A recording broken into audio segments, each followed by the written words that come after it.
Se os olhos são o espelho da alma, então talvez o toque seja a substância. Talvez por isso que os trabalhos corporais aquáticos, onde a gente é tocado simultaneamente, tanto por alguém que está flutuando a gente, fazendo algumas manobras, como pela própria água que vai massageando o nosso corpo, seja uma das formas mais simples de trazer um grau de presença, trazer um grau de vitalidade, trazer um grau de aconchego, que é como se a gente fosse sentindo que a nossa alma fosse ficando mais presente, mais colorida, fosse florescendo.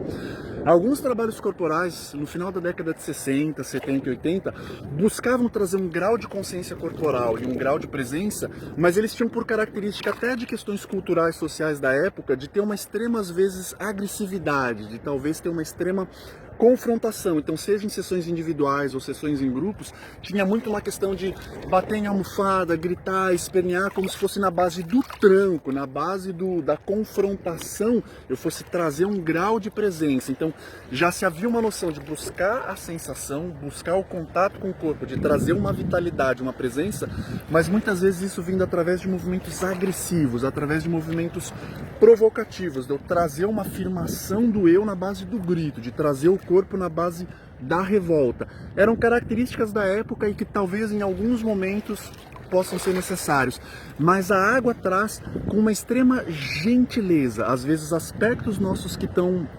fragmentados, fracionados, o que o xamanismo diria, algumas perdas de alma, processos que ficaram não tão unidos num centro, mas como se fossem perdas que aconteceram, que vazaram, que vai tornando eventualmente a gente mais vago, mais apático, mais apagado, mais neutro. A água, com extremo acolhimento e através dessa substância que o tato, que o toque gentil representa, é como se fosse fazendo essa reintegração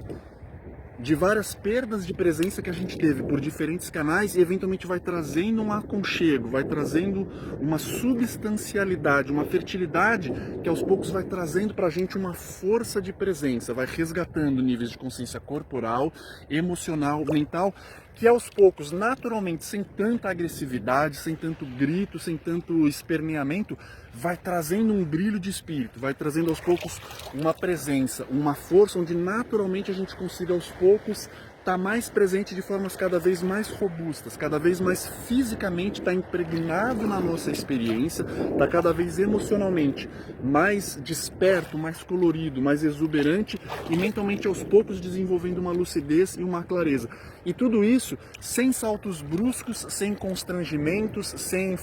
nenhum tipo de truque constrangedor, de uma maneira extremamente delicada, de uma maneira extremamente gentil, aos poucos a gente podendo ir trazendo uma consciência, trazendo uma presença de corpo, eventualmente extremamente vigorosa, extremamente forte e trazendo uma base de uma energia, da gente conseguir ter acesso a posturas cada vez mais enérgicas, ao mesmo tempo que conjugado com uma ternura, com uma gentileza. Então, isso é um aspecto que a água traz, necessário acolhimento, necessário grau de gentileza para cultivar aos poucos também uma presença mais energética, a gente aos poucos recuperando acesso, até mesmo a uma capacidade mais assertiva, porque a água e essa substancialidade do toque é como se fosse